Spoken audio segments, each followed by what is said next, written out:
Good morning, everybody. Welcome to morning 3 of the RGCS conference on constitutionalism. My name is Daniel Weinstock.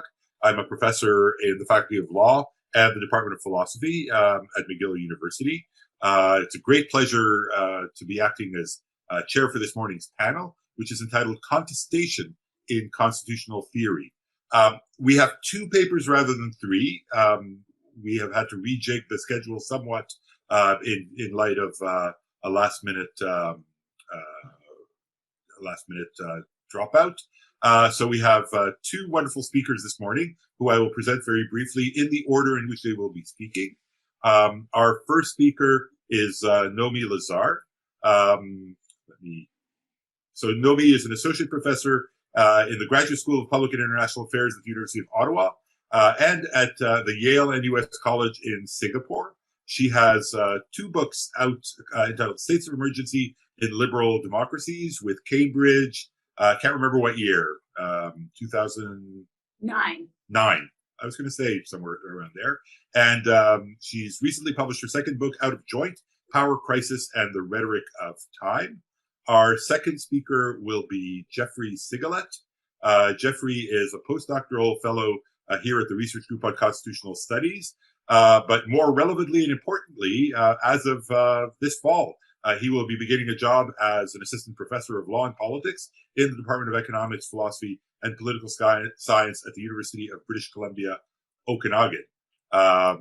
He has a book project called Dialogue and Domination, a Republican Theory of Judicial Review, and he's edited a wonderful collection called Constitutional, or co-edited, I should say, called Constitutional Dialogue, Rights, Democracy, Institutions, several of the authors of which I think, or at least 1 or 2, are in this Zoom room right now, I think.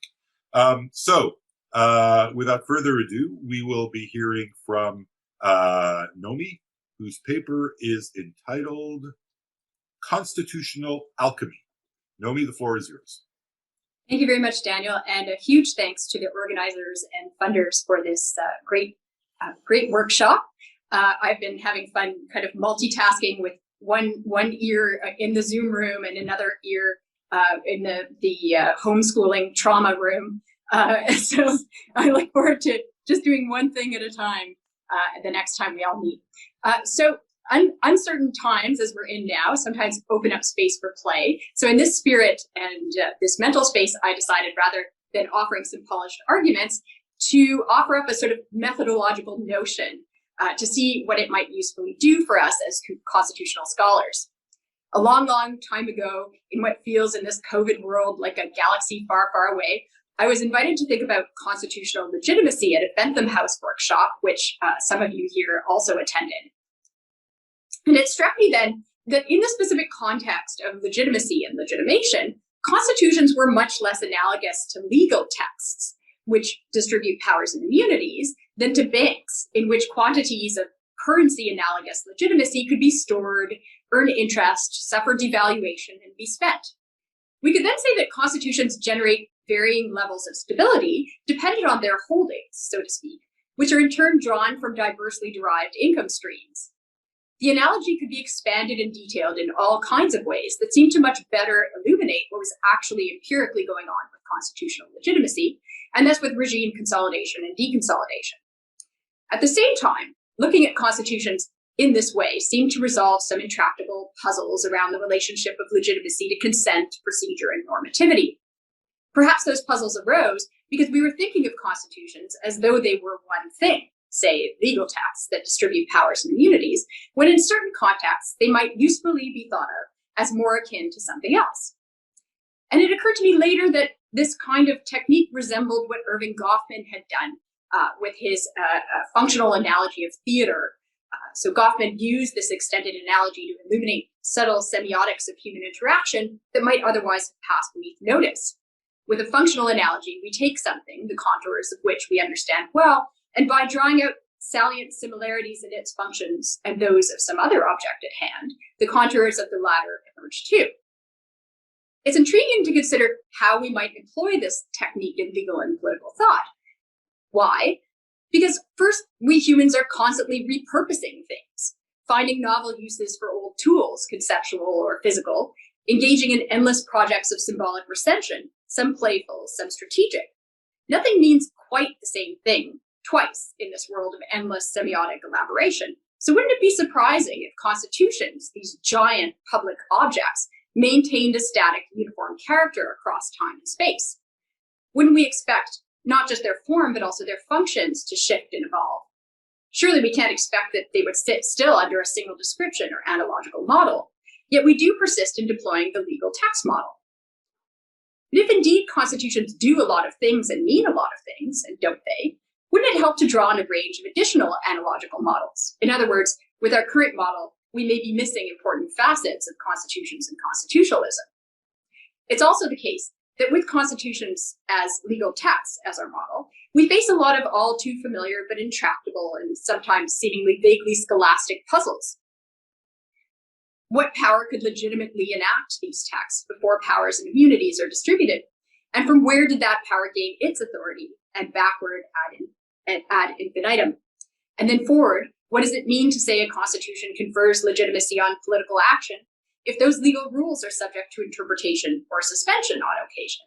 Perhaps the Constitution could be a source of legitimacy, but it's then not the source. If it's made, if the Constitution is made one source among others, then how are we now to understand the status of the constitutional text? Or how about this old favorite? Who is the people who gives itself a constitution if the Constitution defines what constitutes the people? And then there are the empirical puzzles that the Constitution as legal text model generates, such as why people would revere a dysfunctional constitution, or why revered leaders bother to make new but largely empty constitutions, etc. Of course, we all know there are political and pragmatic answers to some of these questions. We might say the Constitution's been politicized, or the Constitution is playing a symbolic or unifying role. But what do these claims actually mean? And is the Constitution, when used in these ways, still functioning as a legal text? And if it isn't, then there you go. Akin to what is it functioning? These puzzles arise when we place constitutions in a set with legal texts, when we classify them as this type of thing. But since we know very well that scholastic or conceptual puzzles often arise from category mistakes, or signification or reification errors, then I'm thinking, why not play around with set membership, with categories and significations, in case some useful insight emerges? After all, sets are constructed and all salience is picked out with some aim or function in mind. What belongs where depends on why we are engaged in sorting in the first place. So if we're trying to get at a non-legal function, why not use a non-legal analogy? So in a nutshell, then, the game is this.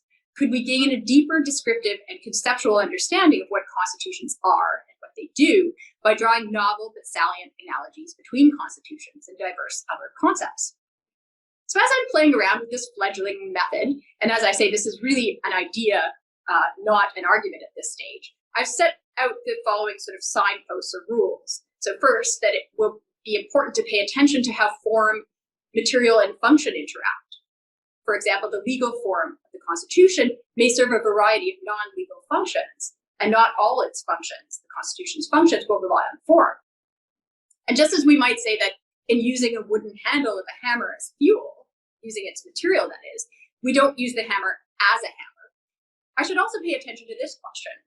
What's an intrinsically constitutional use of a constitution, and what a use for some non-constitutional purpose? And finally, the aim of any such functional analogy is illumination or clarification, and not a one-to-one mapping of model to thing, of course, since the only perfect model of a thing is the thing itself. So in playing with these analogies, the aim is not definition, not necessity and sufficiency, but salience. Okay, so a little illustration. So I've mentioned already the banks' currencies analogy for illuminating the way that constitutions interact with legitimacy. And here I'm going to very briefly use the analogy of decision-making for what I call constitutional alchemy.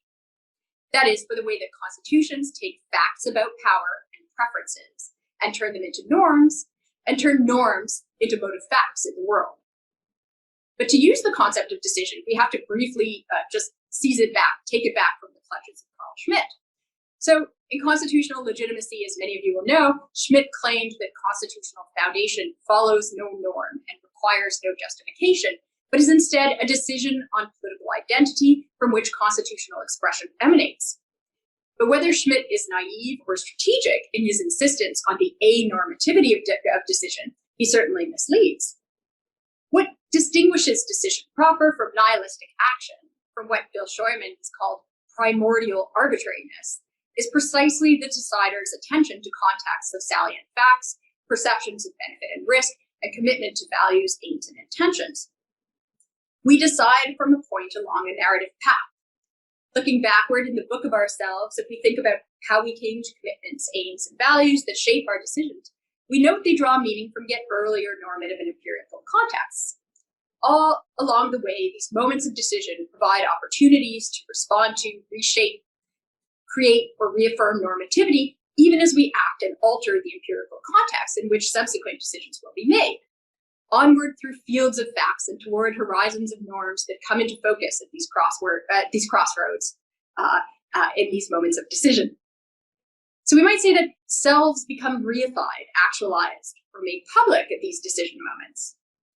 Selves emerge from this dynamic cocktail of is and ought, fact and value, continuity and dynamism. And as we proceed through successive episodes of judgment and decision, we reinforce or reconfigure our identity. We become dynamically the sort of person who act then becomes fact, will forms around, and then which acts outwardly onto the world. So decisions are thus alchemical moments. Decision transforms contextual features, both normative and empirical, of the socio-political environment through the mediation of a dynamic self into new commitments, norms, and facts about the world. So what if we were to say, whatever else constitutions are, they're in this way saliently analogous to decisions. They too grow from a range of often conflicting commitments and aims based in deliberations, situated in a context of facts and values, assessed with respect to risks and possibilities, and they too come into being in a moment that shapes the world outwardly going forward. The Constitution may be an institutional manifestation of a political self, the pouvoir constituant, a moment before it's coming into force. But the moment after it's coming into force, and through the very fact of its coming into force, the political self becomes something continuous but new. And by virtue of the Constitution's intrusion into the interplay of empirical and normative, the empirical normative environment in which the Constitution will now operate is also changed. So consider how an at least apparently unified people has a sense of normative entitlement to a state, and then a constitution transforms this sense of normative entitlement into a recognized fact of statehood, or the factual outcome of a power struggle recorded in constitutional provisions becomes normative boundaries on action and legislation. This is why facts and norms are hard to disentangle in constitutions. They solidify temporary power ententes in ways that become normative, and they make abstract principles enforceable facts of governance. The analogy to decision makes this alchemy much easier to see, understand, and assess than a static perception of the Constitution as a legal text. And here too resolves the puzzle of how a people both is and is not there in the moment before the constitutional moment. This seems mysterious in the context of a legal text, but quite understandable if we think how we ourselves, both before and after a decision, are in one sense the same self and in another not. The decision analogy also illuminates some empirical puzzles. Why populist leaders play with constitutions, for instance, even where legal bolstering seems unnecessary. Sure, legal entrenchment lends stability to any kind of power, authoritarian or otherwise, but in our usual understanding, a constitution only legitimates if it is itself legitimate. If that legitimacy in liberal lore stems from some mixture of foundational principles and a consent process, often absent from populist constitution making, then something else is at work here. The decision analogy suggests these constitutional moves are effective because their proximate aim is not procedural or liberal normative legitimation, but something else. Instead, constitution making here is a symbolic reaffirmation or recreation of the political self, along what populists will assert are genuine lines. You can undo a law or amend a constitution, but you can't erase the political self that the law helped shape. Populists use constitutional change not just to consolidate legal power, but through a strategy of dynamic identity formation, which by generating new normative imperatives, in turn shores up legitimacy in non-legal rational ways. So perhaps we say the legal text is the wrong functional analogy for constitutions in this context. Constitutions here are doing something other than being laws. Of course, constitutions also do legal things and have the form of laws. As savvy tool adapters, the ways we use concepts, political and otherwise, will continually outpace the perceived function of their form. Political ideas will do their work through the semiotic power of their shape, not only through substance, and as a result, political concepts will often rely partly on straw men for coherence. To be nimble and keep an eye on divergences of form and substance, we can move between diverse functional analogies, illuminating diverse aspects of constitutions. And this is possible because concepts are tools and only ever as true as they're fit for function. And with that, I leave you, my colleagues, this toy on the table to employ or enjoy as suits you. And I thank you for your attention.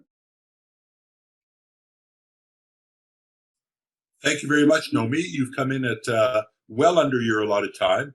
Geoffrey, that doesn't mean that I will be giving you, there is no exchange here. You're still limited to your 15 to 18 minutes. But thank you very much, Nomi. And Geoffrey, on to you. All right. Well, thank you very much, Daniel. Thank you, Nomi. That talk just left me thinking about metaphors and constitutionalism, and at this time in the morning, I don't know if I could go on now. But and I don't have Daniel's ability to club all night and then talk rolls in the morning, So we're under an 8 o'clock curfew here. There's no clubbing. Yeah, right. Well, that's what they say, Daniel. But we all know laws are just laws, right? So if I can piece some thoughts together this morning, I'd like to talk a little bit about the separation of powers and contemporary debates about judicial review. And some of you have heard this talk before. I see Rob Sparling in the audience, and I feel really bad because I gave this talk in front of him a little while ago. I just should say a few words about what I'm going to talk about today to preface what this project is, what its place is in my larger scheme of work right now. I initially started writing about the separation of powers through the Republican debate, neo-Republican debate about judicial review. So I don't know if people are. I think some members of this conference are interested in ICON. We had one of the editors of ICON on yesterday. It was Sergio Verdugo.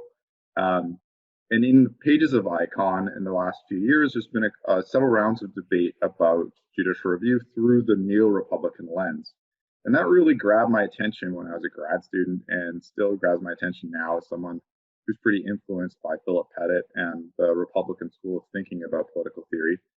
And what happened in that debate is essentially Richard Bellamy, who is a really prominent political constitutionalist, has offered really strong neo-Republican arguments against constitutional judicial review and against constitutional entrenchment to call, And he's kind of come up against several younger scholars, most of whom are from Ireland, Tom Hickey and another guy.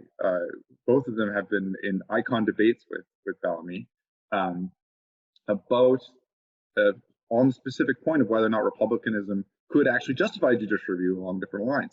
And while those debates kept coming out, I was writing my own responses to Bellamy, trying to figure out. Every time I'd like come up to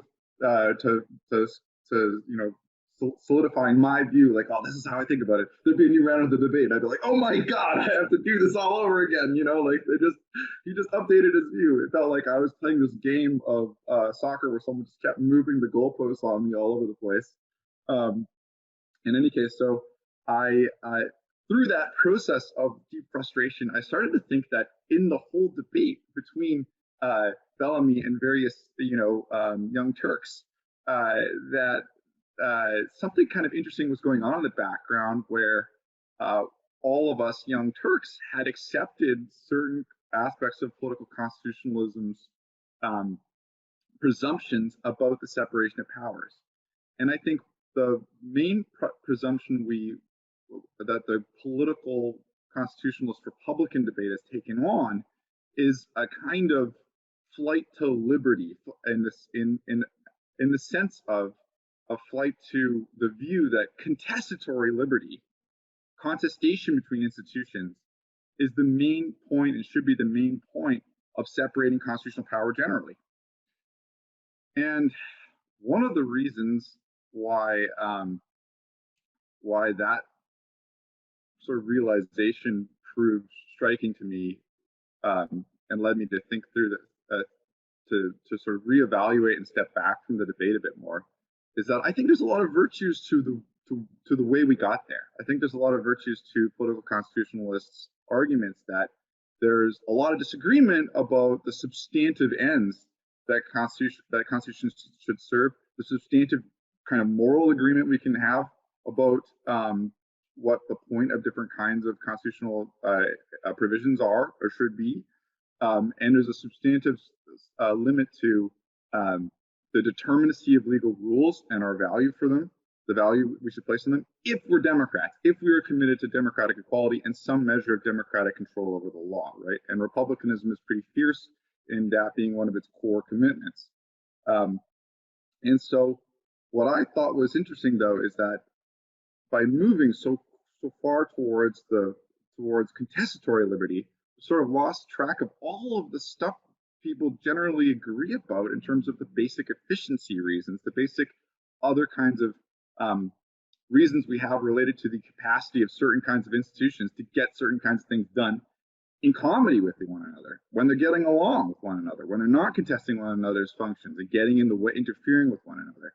And that that second type of reason for separating constitutional powers importance has sort of dropped out to an extent of the Republican debate. And so, you know, I could do this talk this morning by laying that out and going through really trying to tell you more about the paper-specific claims about these different liberty and efficiency style arguments. But instead, I'll just try to keep it shorter and sweeter and say that there are, in general, I think Nick Barber's right, and Yasmin Dawood's great paper yesterday drew on Nick Barber's work too, and this distinction he makes between liberty-oriented reasons for the separation of powers and efficiency-oriented reasons for the separation of powers. And by liberty-oriented reasons, he means reasons.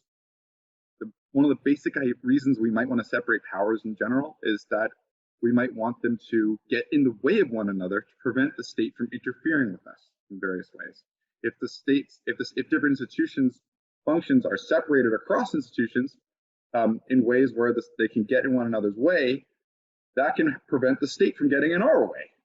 And this is a basic reason we think when we talk about checks and balances, this is what comes to your mind. When we talk about the separation of powers to undergraduates, I mean, I guess especially American undergraduates, this is probably what comes into their minds in the first place. But what's interesting is that even though James Madison's and Hamilton's arguments in the Federalist will tend to make undergrads and grad students think of friction and liberty as a goal of this kind of contestatory liberty as one of the main functions of separation of powers, Hamilton and Madison themselves are writing the Federalist to justify a constitution that is less contestatory, that centralizes power more, that siphons off power to specific institutions to do specific jobs more than the Articles of Confederation, right? In a way, the Federalists are making some of these kind of contestatory arguments and sort of watering them down a bit and trying to make the case that, no, this federal constitution's got specific things to do. There's reasons we want to give the federal government these specific powers, and this branch, this power, the judiciary, will be like the British judiciary, you know? I love having my students read the Federalist and I always have them read the Anti-Federalist too. And it really helps to underline the extent to which Madison and Hamilton are on the back foot trying to say, no, our courts are going to be like British courts. Don't worry, they're not going to be something tyrannical, you know? And meanwhile, Brutus is saying, I'm just a country lawyer, but, you know, I know that these courts are going to get out of hand. And you know, it turns out Brutus was largely right about the role the judiciary would take. It would take on a more contestatory role than Hamilton and Madison made the case for in the Federalist. In any case, I'm getting way out of hand here.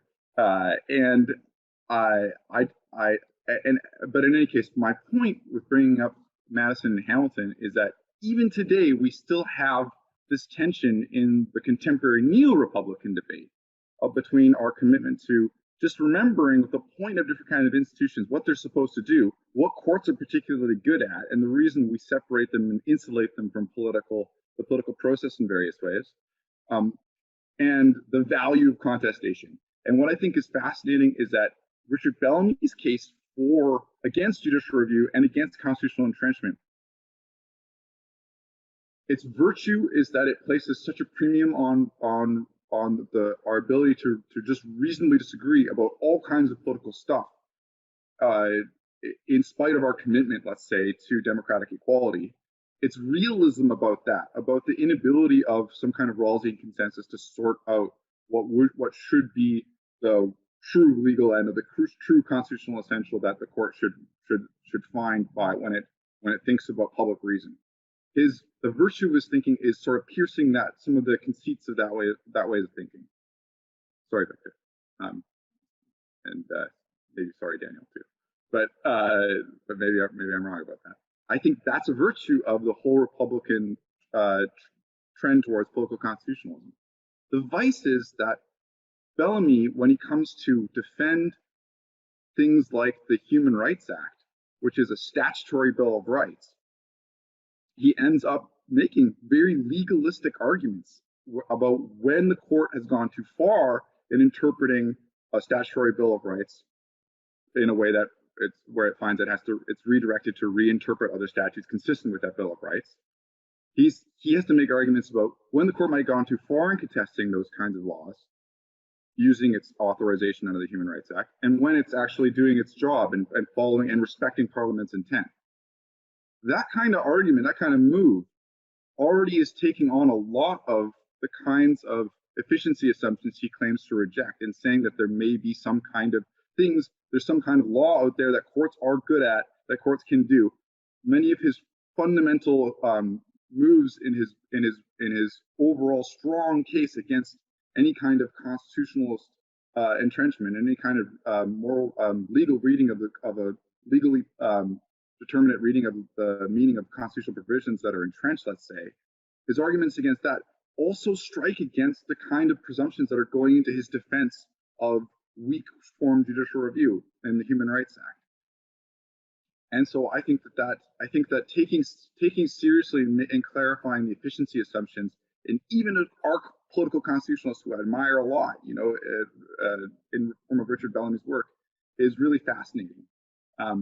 And on the other side, Tom Hickey and the various kinds of Young Turks have all emphasized, including younger Jeff Sigalet, even higher pitched voice, making the case, Professor Bellamy, maybe you're wrong. There's contestation here and it matters. Can courts contest for liberty too? That argument tends to be, especially the way I think that Tom Hickey has done a good job of refining it over the course of his debates with Bellamy, it's ultimately resulted in this really strong emphasis on contestation, saying, Bellamy, what you cared about with the whole point of your move towards political constitutionalism was contestation that's not rooted in any kind of fundamental assumptions about what courts should be good at or what not. So why not let courts contest things even beyond, let's say, respecting Parliament's intent in the context of the Human Rights Act? Why not have them engage in really robust probing analysis of what's really going on in the government's reasons for enacting something that starts to make weak form judicial review look more like strong form judicial review? Why not? And then why does that not potentially justify courts making the same kinds of interrogative interactions in the context of strong form judicial review?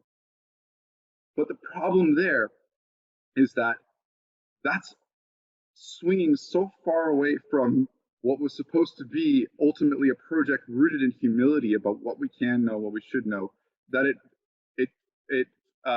it may start justifying just constitutional contestation of any kind that's undirected. It's not directed towards something specific that we really care about, that we want. We start to fail to distinguish between good contestation and bad contestation.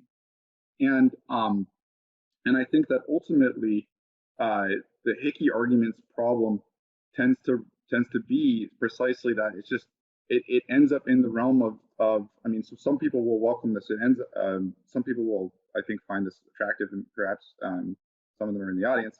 you end up more along with an argument that starts to look more like John McCormack's arguments about Republican contestation or anti-oligarchy, or what I forget what his new word for it is. He's got some word variations on how we kill the rich people. And you know, this to me, this project sort of shows that the whole this whole new Republican argument needs a reorientation towards why we care about lawyers doing this, why we care about lawyers doing the specific kinds of contestation in these specific kinds of constitutional orders with their specific different types of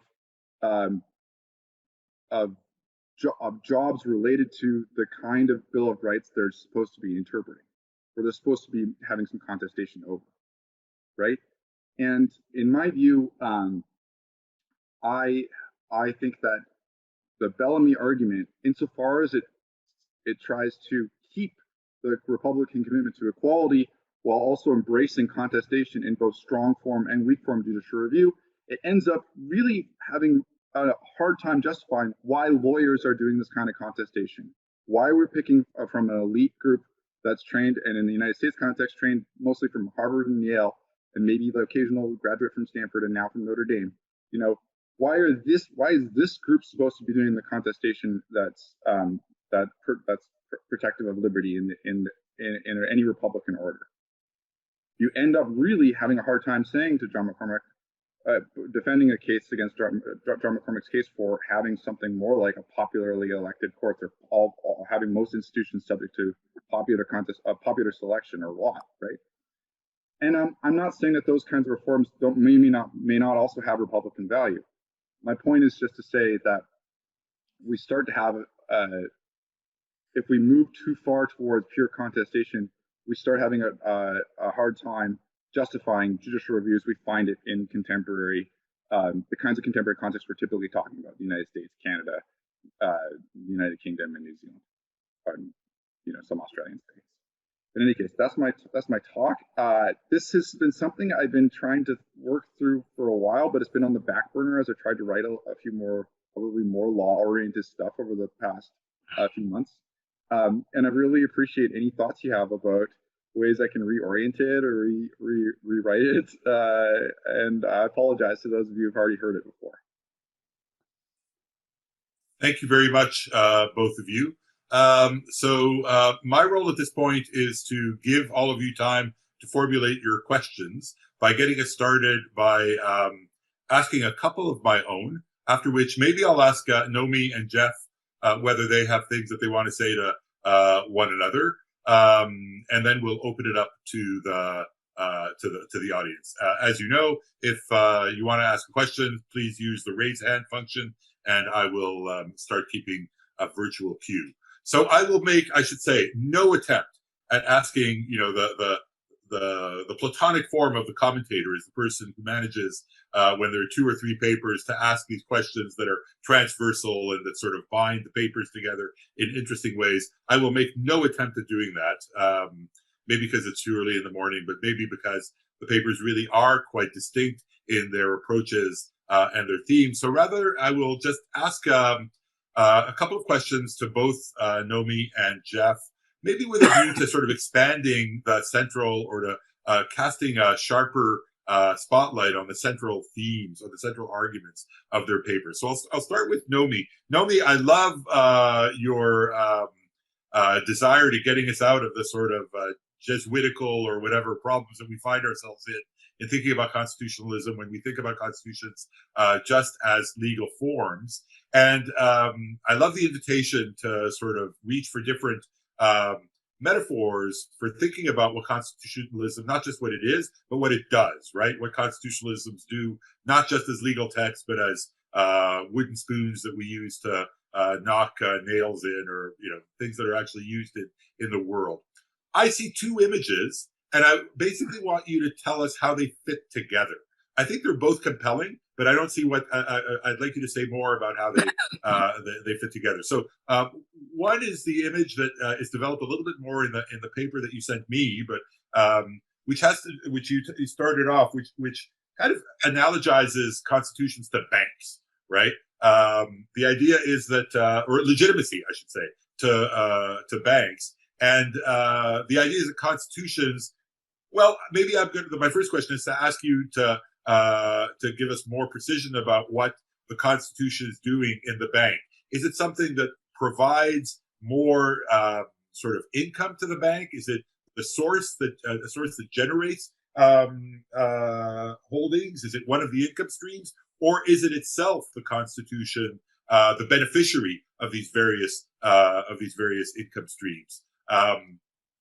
So there's that image, and then there's the image which you spent a little bit more time on in the talk, talking about, of Constitution as analogous, the way I heard it, to individual character, right?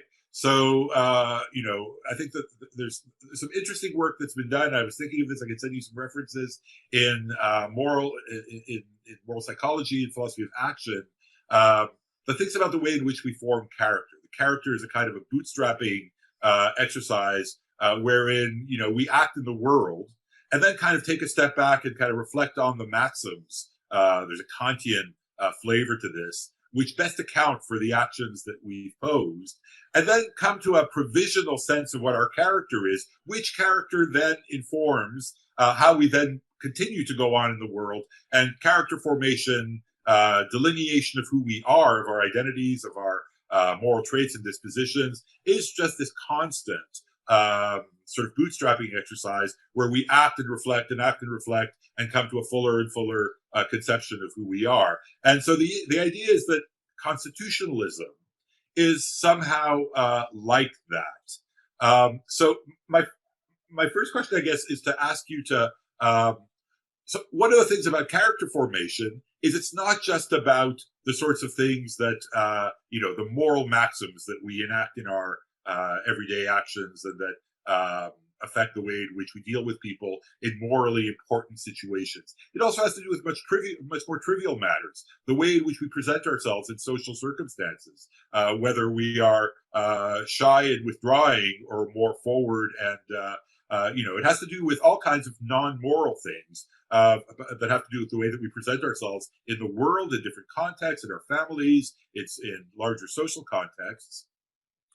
So it has to do with a lot of stuff. So I want to invite you to sort of draw out the analogy and tell us if character formation is about not just moral maxims, but all of the ways in which we define ourselves, both trivial and momentous. Is the same thing true of constitutionalism? In other words, is constitutionalism just any aspect of the process through which a collectivity comes to define itself with respect to the sort of morally important stuff that one might find in the core of a Bill of Rights, say, in a constitution, but also with respect to more trivial things? Should we have a much more, in light of this view, a much more capacious sense of what constitutionalism is about? But then I'd also like you to say something about how the bank and the sort of personal identity images that you're asking us to play with relate to one another, because I see them as two proposals that are potentially quite rich, but I'm not seeing how they fit together, if indeed you do intend them to fit together at all, or just okay. Well, so I'll stop with that and then move over to Geoffrey. So a couple of questions. I think I'll stick with the big picture rather than go into the sort of Bellamy exegesis, Bellamy-Hickey kind of debate exegesis, and ask you a couple of questions. So I was surprised, and maybe it's because I don't know the literature well enough, and maybe this is a term that has become canonical in the way in which these debates are used, but I was surprised at the use of efficiency talk in order to refer to the alternative view that you are trying to reinvigorate in contrast with the more liberty-based view. And it seemed to me as I was working through the paper that efficiency, the use of the term efficiency, papers over a distinction between two things, both of which are plausible, but which don't necessarily sit well within the same concept. And I wonder whether in further iterations of the paper, you might have to pull them apart. So when I first saw the word efficiency in the paper, I thought, well, clearly Geoffrey's right. You know, the Constitution does all sorts of other things other than sort of define the extent and bounds of our liberties. It tells us, you know, when the elections are supposed to be held, and you know, it does all this stuff in just organizing efficiently this mass of people into a political entity that can make decisions in an orderly manner. And there's all sorts of you know, boring but essential stuff that goes on that is central to the efficiency of a polity in organizing itself, not just as a mass of people, but as an actually functioning political entity where responsibilities are well sort of distributed amongst different agents. So that's one sense. And their efficiency, I think, rings true. But then there's another sense, which is more fully moral, right? That one of the mistakes with the flight to liberty is that it's just one value, right? Liberty, the flight to liberty people, it's not that they're wrong about what they say Constitution should be doing. It's just that they're wrong about the monism that they inscribe in constitutions as being primarily or uniquely concerned with protecting liberty. There's all these other values which may need to be served. You refer to Locke. Those two things seem to me to be kind of different. And the sort of, you know, there are other values at stake. There are other values at stake, and it's a mistake to focus too much on liberty. And the other one, which is, there's stuff that is more difficult to categorize under the umbrella of values. There's just the organization of political space. I mean, I think a lot of people were surprised recently when, you know, the Bill 21 decision was released, and people realized, oh, there's other stuff other than, you know, the Charter of Rights that can be brought to bear in order to contest Bill 21. There's all this stuff to do with whose responsibility it is to look after religious minorities and things like that. Now, those end up having value implications, but they are themselves sort of strategic choices about how to empower different agents in order to make the polity work. So that was one question. How do you relate those two things, and should they be pulled apart? Maybe I'll stop. I had another. Yeah, I'll stop there because I see that there are already several hands up.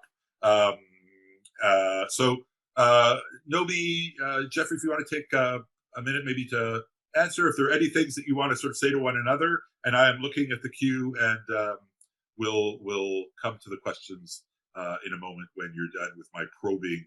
And yeah, go ahead. Do you want to go first, Geoffrey? Because just for coherence, since there's already a break between the questions and answers, but it's up to you.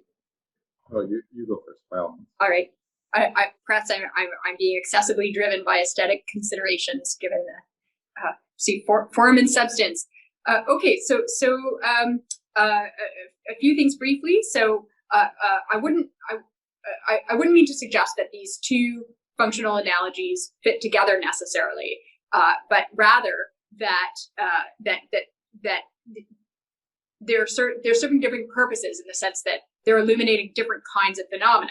So if we think that constitutions are doing lots and lots of different things, then it might be that there are as many functional analogies as there are functions. And the idea is, you know, when we see a constitution sort of seeming to do something, then we can sort of deploy one of these analogies or find an analogy that seems suitable as a means of sort of for illustrating or illuminating what might be going on. So they don't necessarily have to fit together. But we can sort of sort constitutions into different sets depending on what it is that we're trying to illuminate. So they're like X in this respect, and they're like Y in that respect, and the X and Y don't have to necessarily fit together. So to expand a little bit, it probably makes sense if I continue playing with this and present it again to actually use diagrams. I think that would help a little bit in terms of keeping track of sort of what is being analogized to what.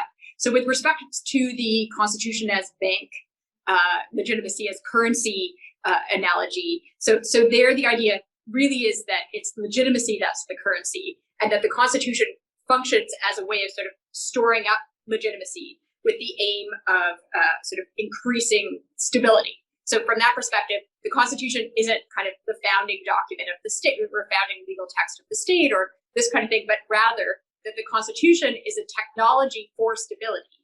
And leading up to the Constitution, or to the constitutional moment, that leaders will draw from a very diverse range of sources of legitimacy. So some of them are going to be kind of order-based and procedural, but we know that that can't be the whole story because the procedures are always sort of partly made up.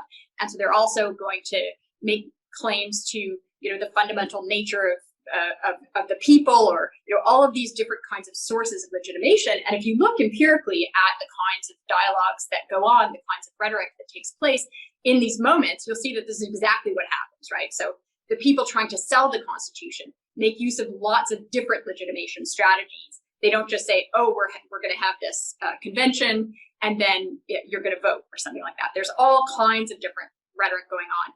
So you kind of store as much legitimacy as you can, legitimacy as currency there, in the bank of the Constitution, which increases stability going forward, but not in a static way, because as we know, how the state then performs thereafter, or how the leaders perform thereafter, is going to potentially draw down those stores of legitimacy, or bolster them, depending on kind of what happens next. So there, the sort of mapping is the Constitution is the bank, and legitimacy is the currency, which gets stored and spent, etc. With respect to the analogy to decision, so there, and by the way, I would very much appreciate those citations when you get a minute. So there, the idea is that the Constitution, or the constitutional moment, is analogous to the moment of decision, and that character formation is and here I think the analogy might be a little more strained, is between the character formation of the individual and the character formation, if you put it that way, of the people. And so the constitutional moment allows for whatever was the people before to kind of transform but still be the same thing on the other side of this, in the same way that when we make decisions, we're sort of the same self, but also in certain respects different. And so your question about, well, what about all the other apparatus of character formation? That just sounds like fun to me, because I haven't sort of played this out far enough yet to get to that stage. And of course, one has to exercise caution not to read into too much, to try to make the analogy too tidy. So the aim should not be a tidy analogy, but an analogy that's helpful in clarifying. So I'll just say that I'll continue to work on that and see what might be revealed. I have a question for Nomi, but I'll maybe try to answer your question first, Daniel. And that is so I think you're just right about that. That I think efficiency is such a broad term, and this came out in some other. I think this was pointed out to me before, and I forgot it, and now I'm being reminded again and going, oh my god, why didn't I change this? And I do think that efficiency has this ultra broad, the way it's characterized in a way. I'm drawing on Barbara, but it's probably also my fault for how I deploy it. There's this ultra wide kind of concept, as far as I'm saying, anything that's anything that's instrumental to, when we separate power for it, to achieve a specific kind of goal. So sort of teleological idea of efficiency, of saying we want to get to some specific goal. What might that be? Which is why efficiency arguments on that account can overlap to some extent with liberty accounts, insofar as you say, I have this specific idea of this thing is a right that's part of liberty. We want to get that done. So we might even separate powers, not to contest one another, but to achieve that idea of liberty in this way. And in a certain sense, then the real distinction we're getting at is whether or not we are having institutions conflict for that purpose, to protect, to ensure that they're busy conflicting with one another rather than individuals, or are we separating them so that they get a specific job done? And that job can be a more substantively moral job, or it can be just a job as part or have value, an efficiency value that's actually a macro efficiency value in relationship to the whole system. And I think I need to get that systemic idea and separate it out and say that's actually not a specific goal related to just that institution. That's a systemic, I need to make it clear that that's like a systemic thing going on. And maybe I can make that clearer. And I think that that's a lot of what's going on in Hayek. So I actually, in the paper, talk about how Hayek has a kind of, on the one hand, you have Rawls, whose constitutionalist arguments are more moral in that sense of there need to be some, depending on how we count for his constructivism. On his account, there need to be there's some kind of political morality, at least, of constitutions as far as they protect certain kinds of constitutional essentials that we would agree to in an overlapping consensus or as a matter of ongoing what a reflective equilibrium suggests we should do in an ongoing historical process, whatever Rawls you go with, right? Or want to emphasize. Please don't nail me to the wall for misstating different versions of Rawlsianism. That's more moralistic or political moralistic way of thinking about it, right? But for Hayek, judicial review is actually just part of the value of the rule of law, protecting a kind of systemic liberty that allows people to live their lives and make their own individual choices, and allows for a kind of state action that's not planning oriented and is not efficient in that sense. It's like it's anti-efficiency in Rawls' sense, but it's systemically efficient. Do you see? So I think if I emphasize that, I can push on how there's these two aspects of efficiency, and that might be a way of getting at that. But I think that it is really interesting, though, that both of those authors are still really not into contestation, right? Like Hayek wants judges to be making decisions on a case-by-case basis about specific things going on. He's like ultra common law, right? It's actually kind of fascinating to go back and reread Hayek after you read more law and learn more actual law, right? That's my way of doing this. Is I more obsessed with Aristotle for half my life, and then started reading more law afterwards. And now but then I went back to reading Hayek after that, and I was like, wow, you really just think common law should be all law, right? Like the civil lawyer is evil to you in a way, right? And it is fascinating that both of them have this efficiency thing going on, but it's a very different sense of efficiency. Maybe I specify that. That'll be helpful.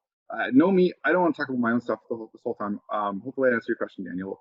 My question for Nomi was, is there a sense in which there might be different currencies of legitimacy in your analogy? So I actually, when I teach constitutionalism, I often tell my students, rights are one of the main currencies of contemporary constitutionalism. It's something we really value. And in fact, bizarrely, all of you tend to just think of constitutionalism in terms of rights. And that would really confuse your Canadian forebears who didn't have a constitutional bill of rights and had maybe, if they grew up under Diefenbaker post-1960, they had the Canadian Bill of Rights, but they didn't have a constitutional entrenched Bill of Rights in the Charter.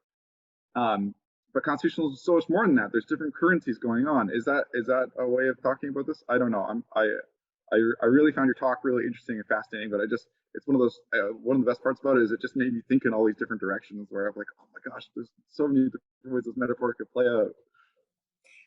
So in fact, that's one of the main reasons why I chose the idea of a currency, is that we have all of these different, mutually incommensurable sort of value sources, we could say, whether it's rights or whether it's sense of belonging, identity, etc. And so a currency is something that we understand as a means of creating commensurability between different sources, right? There are all these, all these different, so it's not that there are different, I would say that there are different currencies, but that the idea of a currency allows us to sort of turn kind of a focus on rights into, on the other end, have a political leader be able to draw down legitimacy to engage in some infrastructure project or something. So how do you turn this into that? And currency sort of, or the analogy to currency sort of provides a way of understanding how you can convert all of these different things into something which then can be converted back into lots of other different things. I think that's really interesting. And my main thought with this is we really need a question from Jacob, who knows I know nothing about banking and whatever stuff and economic theory. We have a queue of people who've been waiting patiently, so I will now turn to the queue, and if Jacob wants to join in, please put your hand up. Roberto.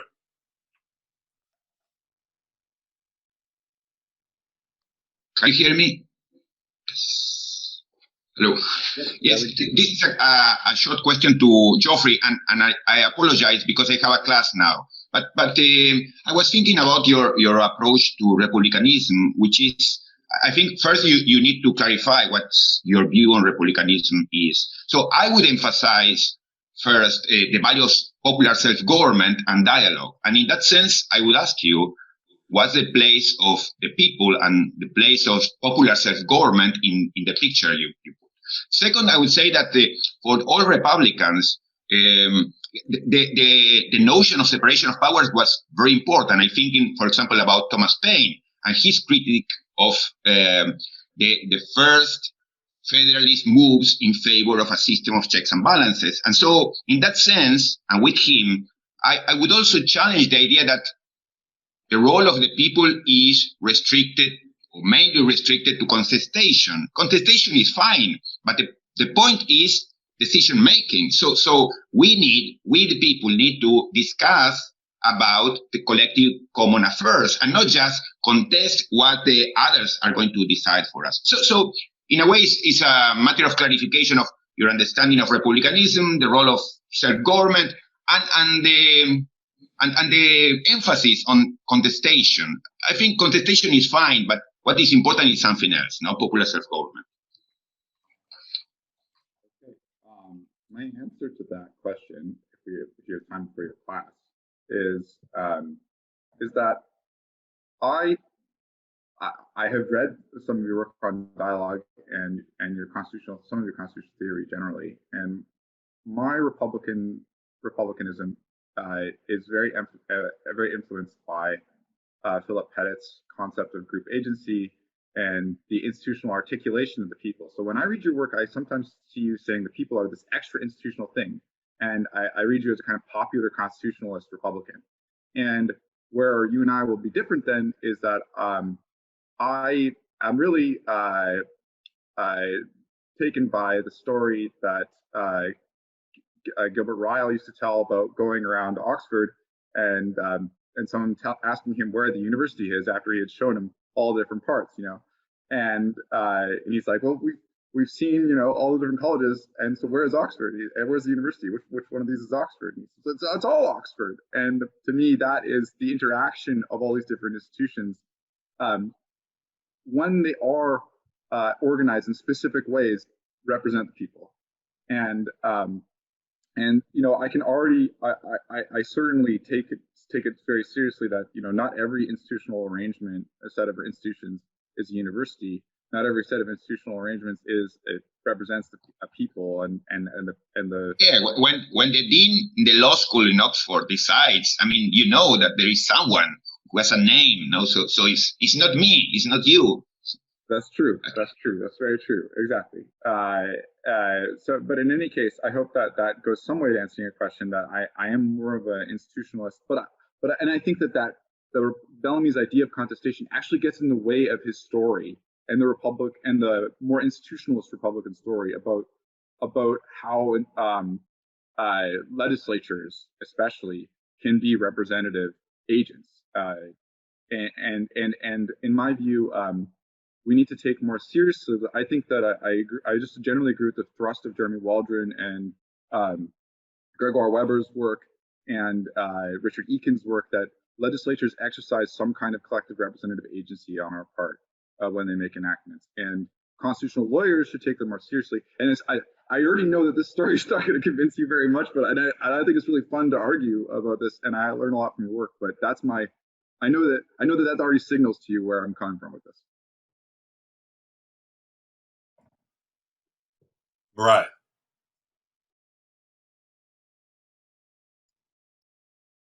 Can you hear me? Yes. Okay. Hello, everyone. Thanks for this great panel. Very fun. I have questions for both Nomi and Geoffrey. So for Nomi, I was wondering if you could say more.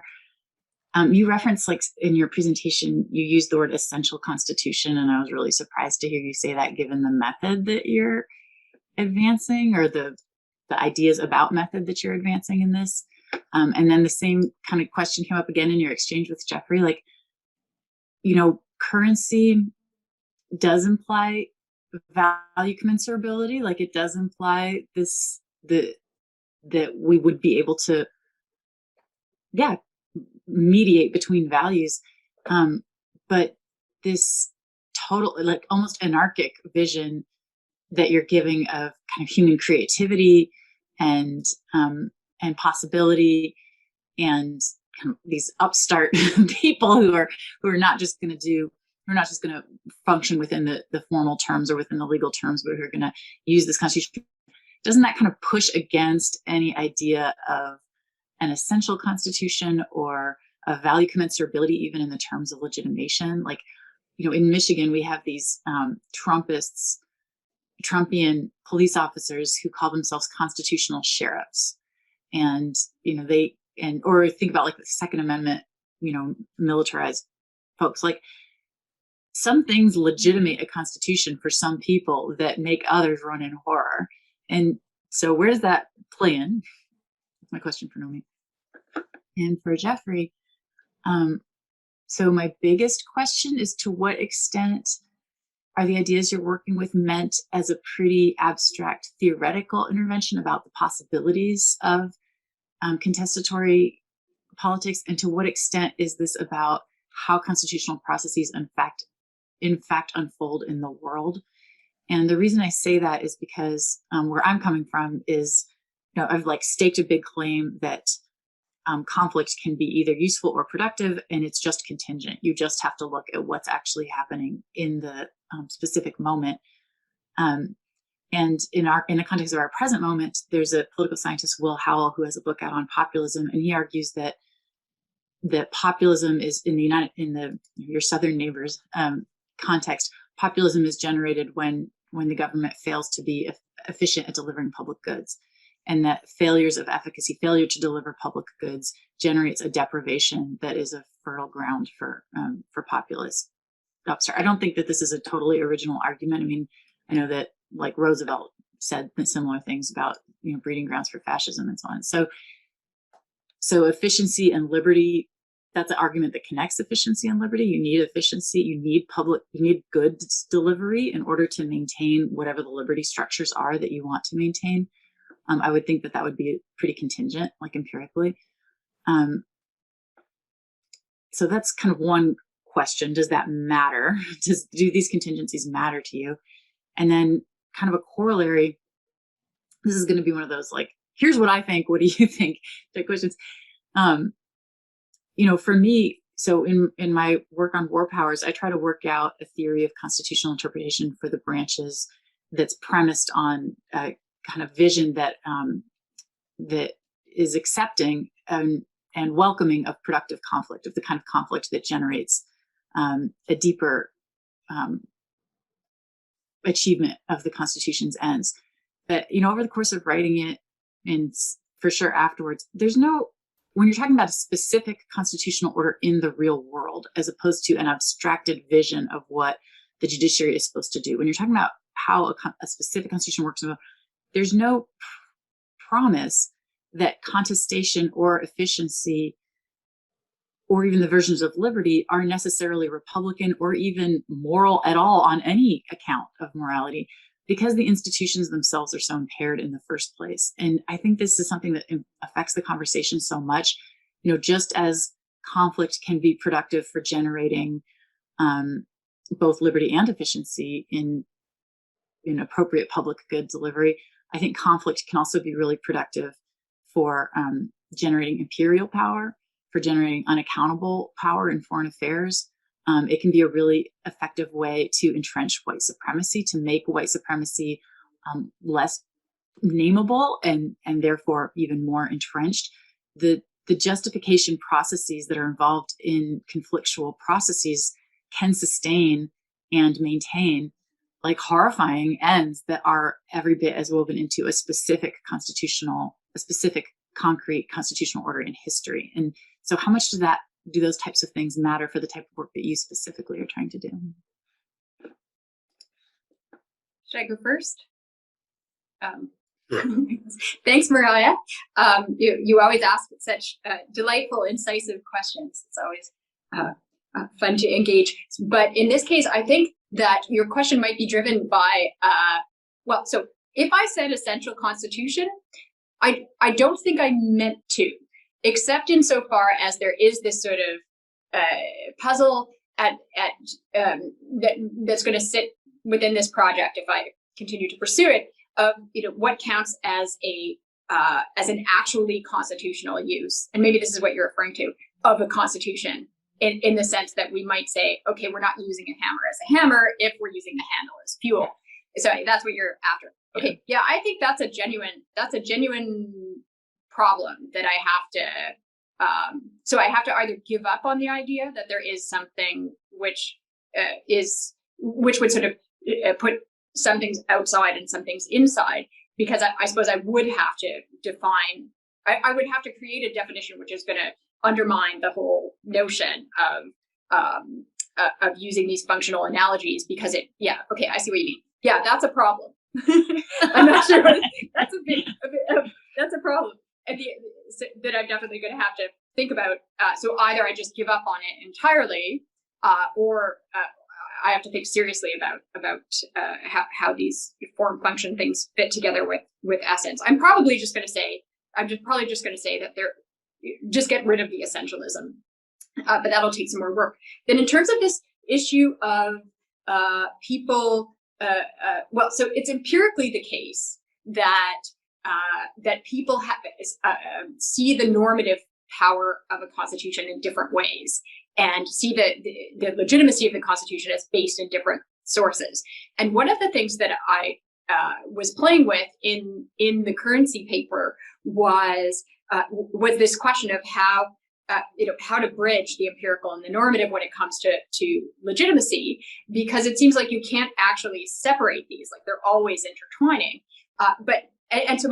So I sort of tempted to say, well, they're intertwined in the sense that people give normative reasons, and because those, empirically they give normative reasons, and because those normative reasons have value for them, that in itself is intrinsically normatively valuable. But of course, then that leaves us with this uncomfortable situation where you really don't want that Trumpy guy to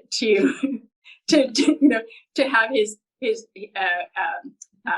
have his way with the Constitution, and I do not think there is any way to resolve that, because either you, as Mariah Zeisberg, constitutional theorist, are telling this guy that the Constitution is in some sense yours, that you have some kind of moral authority to say what the Constitution is or is not, or you, as Mariah Zeisberg, are giving your argument and putting it out into the public sphere and trying to convince or compel to show where this person is wrong, etc. In which case, the normativity sort of creeps back into the empirical, right? These are normative arguments that are used empirically to try to compel, which is different from saying, fundamentally, I am right and you are wrong. But it's very uncomfortable, is all I can say there. I don't think there's a way to resolve it without either what we might call normative imperialism or discomfort, which is a very long-winded way of saying that I don't have a tidy answer for either of your good questions, but I promise to think about them both very carefully.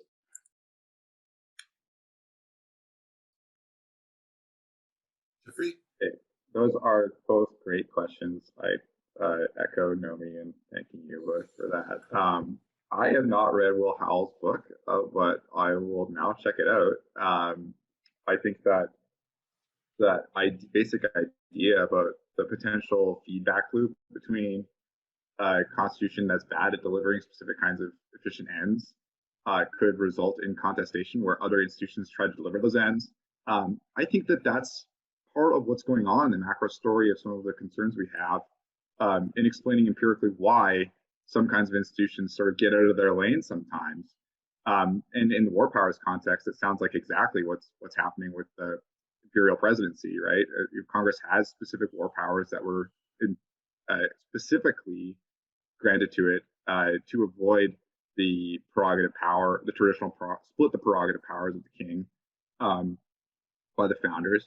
And in the face of sort of the complexity and just superpower status of the United States in the world, the presidency is just ascend. I mean, you know so much more about this than me, and this, you're like, you know. Well, can I, Daniel? Can I follow?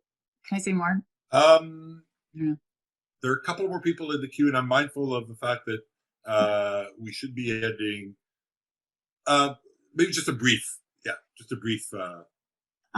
So my perspective is that it sets up a contestatory process, because when you set up different institutions without an authoritative decision maker between them, and both institutions have incentives to make claims, you know, it sets up a contestatory process. And I think this imperialism emerges from this contestatory process.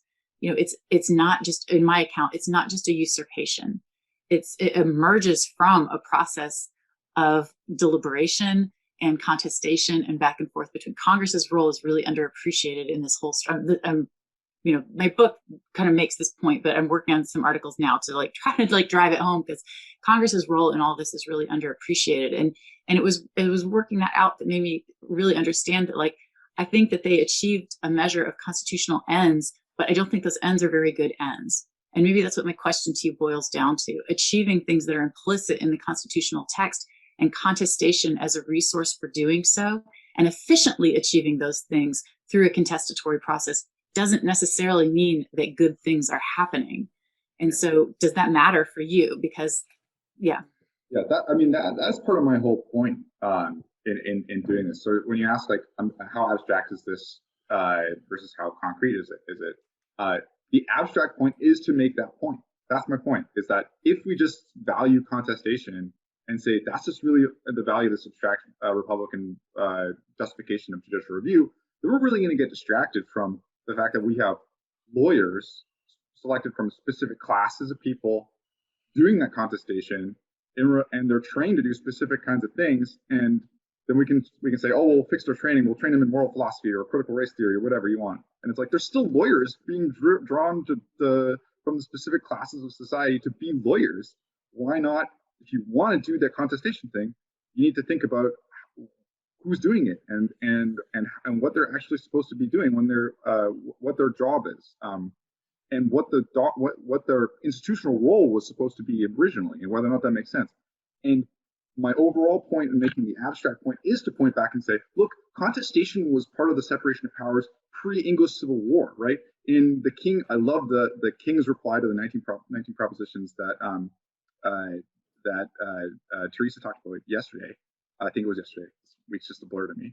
You know, the King says, I represent the people. I contest the nobles. I keep you safe. You know, you nobles complaining about this, you're just eruptions in my bowels. That's what he says, right? And he's like, you know, he's a king. He's a monarch, making exactly this kind of claim for a contestatory separation of powers that contemporary Republicans are making, right? So they empty it all they filter all purely into contestation, and they lose all of the goods about what their theory is supposed to be doing and telling us about the specific constitutional context. And if I'm going to tell you, like, where your theory is towards war powers in the American context, especially, my theory is towards theories about what it means to have judicial review, especially forms of judicial review where there's potential for legislative reply. So the UK Statutory Bill of Rights, the HRA, and the New Zealand Bill of Rights Act, and the Canadian Charter, which has which is Section 33, which we talked about yesterday, which allows the Parliament and the legislatures to reply to judicial decisions in some way, right, about certain rights. Now, if we get contestation as just this as this abstract pure value in all of those systems, we're going to be unable to tell when the legislature should reply and when it shouldn't, or when the court should reply when it shouldn't. We've sort of lost track of theory's ability to guide our justification for those systems and what kinds of interaction we should be wanting to do, right? And so my theory is oriented towards saying then, in each of those contexts, we want an account of what dialogue would look like, where it's institutional dialogue, not necessarily, which isn't opposed to having the people involved in some ways because they're there to certain degrees, there's representative institutions involved. But we want those conversations to be oriented towards protecting rights rather than just overriding them. And that's where I'm getting at. That's what this is all directing it for. It's sort of a prolegomena to that meat of that project that helps orient what's going on here. Mm-hmm. So perhaps unsurprisingly, perhaps unsurprisingly, we are actually using up all of the available time.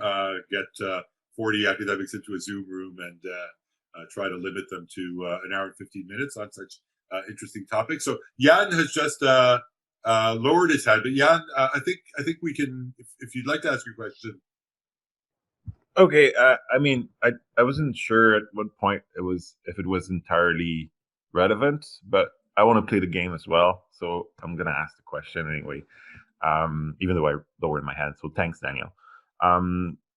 So my question is to Jeff, and I'm no longer up to date on political constitutionalism. I mean, I was very interested in it before, and I was very seduced by Bellamy's arguments and by the negotiated constitution with Weber.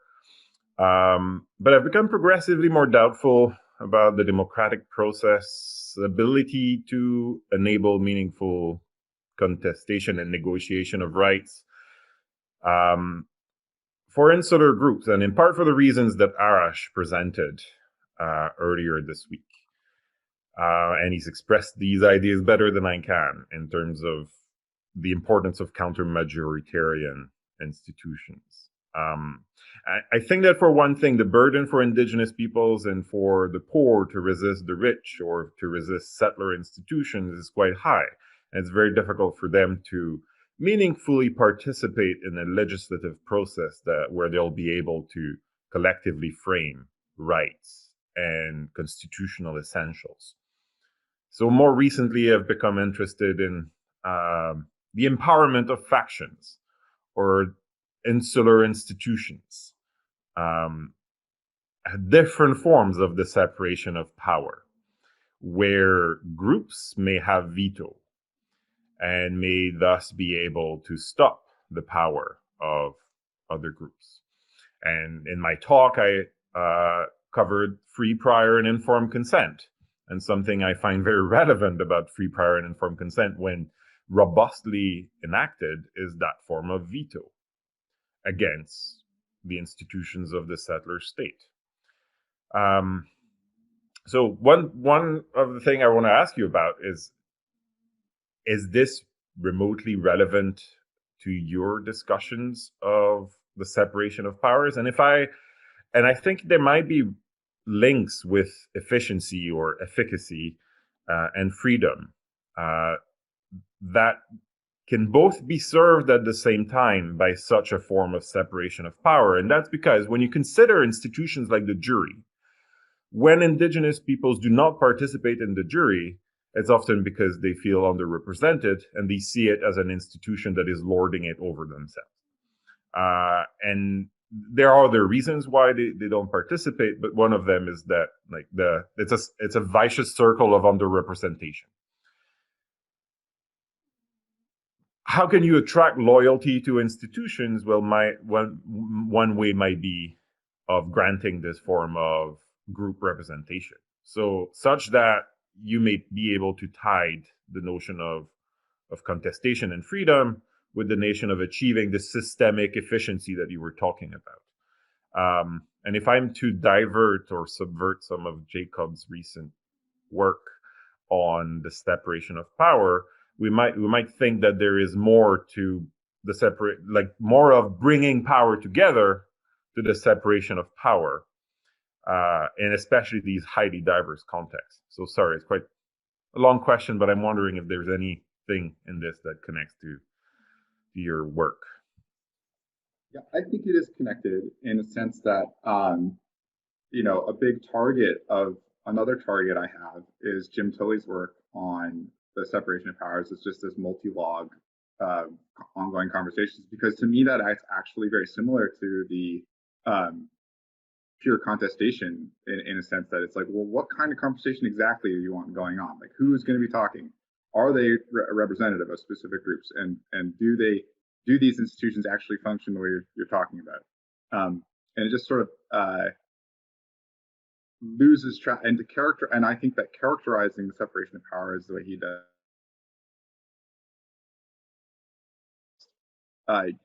gets away from how indigenous institutions might feature those very similar ideas of separation of powers we're talking about. So I think that you and I already, insofar as my arguments targeting Bellamy that way, may be on the same page to some extent. And all of my arguments are oriented towards saying, okay, well, once you presuppose this kind of institution, like a Supreme Court with appointed lawyers in this context, what do we do then? And what's going on now? It's not saying, and I've tried to be very explicit in all my dialogue stuff, that if you want to have a kind of contestation, you could do something more like the Romans and have a tribune do this. I think there are lots of other reasons why that would be a terrible idea. Mostly that could be pointed out in the history of Rome, with crazy things that happen, right?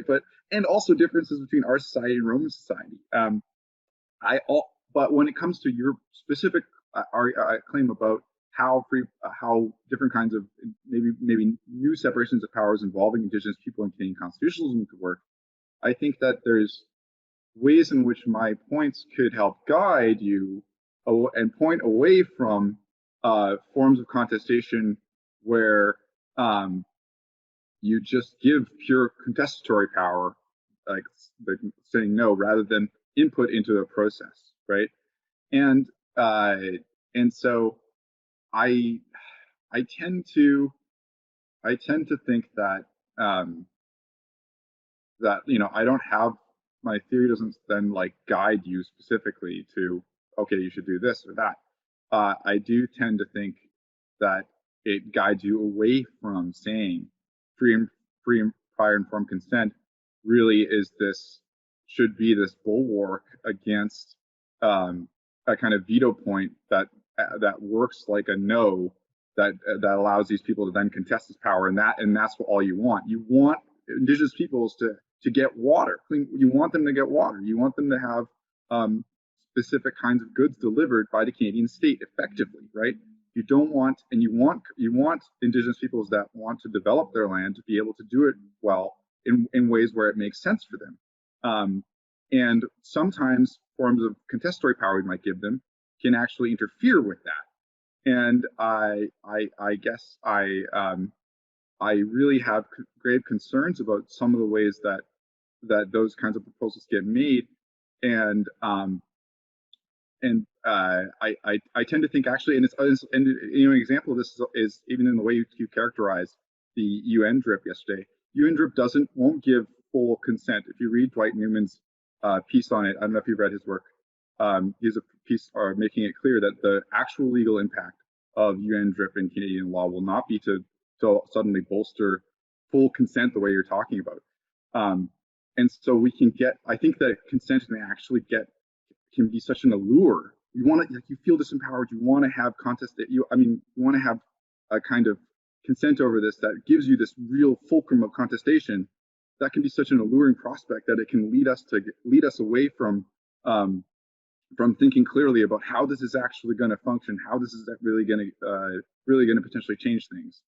And in any case, I'm sorry, Jan, I really don't have but I guess I could say maybe my theory might say guide you away from the Roman tribune towards more input in the political process, or more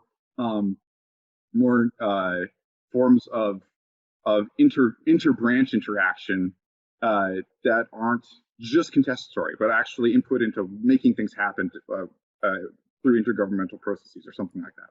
I don't know much about this stuff. I'm sorry. Okay, if both questioner and questionee are brief, we can get our last speaker or last questioner in, Kevin.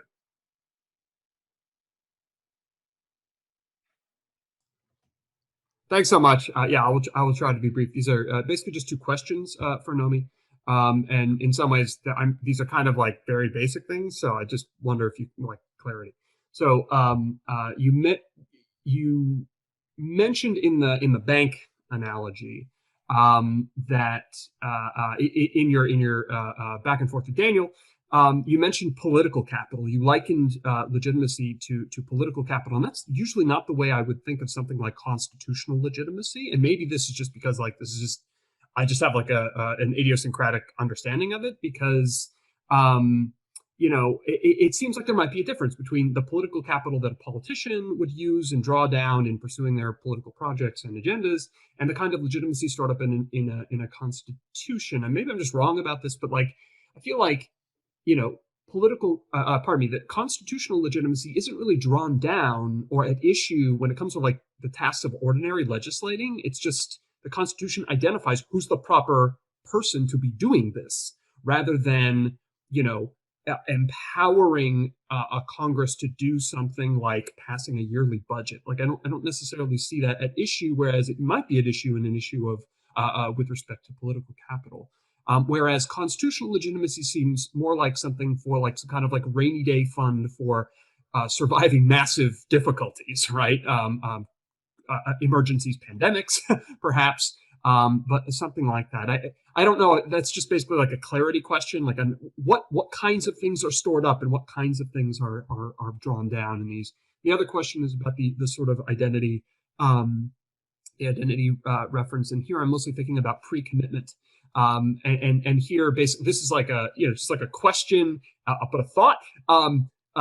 In a critical mode, it seems like the analogy itself might be inherently objectionable insofar as it operates to obscure disanalogies between something like self-binding and other binding, right? Where if the idea of the Constitution, as again came out in your back and forth with Daniel, that constitutions allow peoples to define themselves, right? Like, point to me a people in the world, like the Oxford thing. Like, where's the people? Like, I see persons, but I don't see a people anywhere. Because the whole point, like, one of the major objections to pre-commitment for constitutions, right, is that like the people aren't a unified actor. So does this analogy lend itself to these to objectionable like organic understandings of the people? Okay, thanks, Kevin. I have negative 30 seconds. 0. Okay. Okay. First of all, we don't notice the ways that that regime legitimacy, which I do see as profoundly connected with constitutional legitimacy, impact political capital when there's plenty of legitimacy to go around.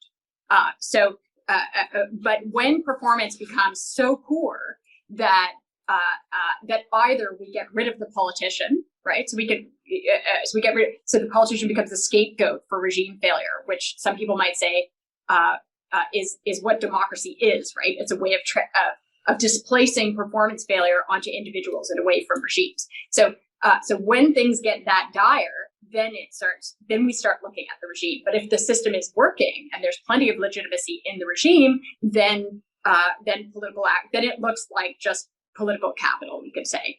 But that's the negative 30 seconds reply. In terms of this issue of pre-commitment, I mean, the whole thing is kind of BS anyway, right? I mean, in terms of like what is a people? It's all a construction and a reconstruction.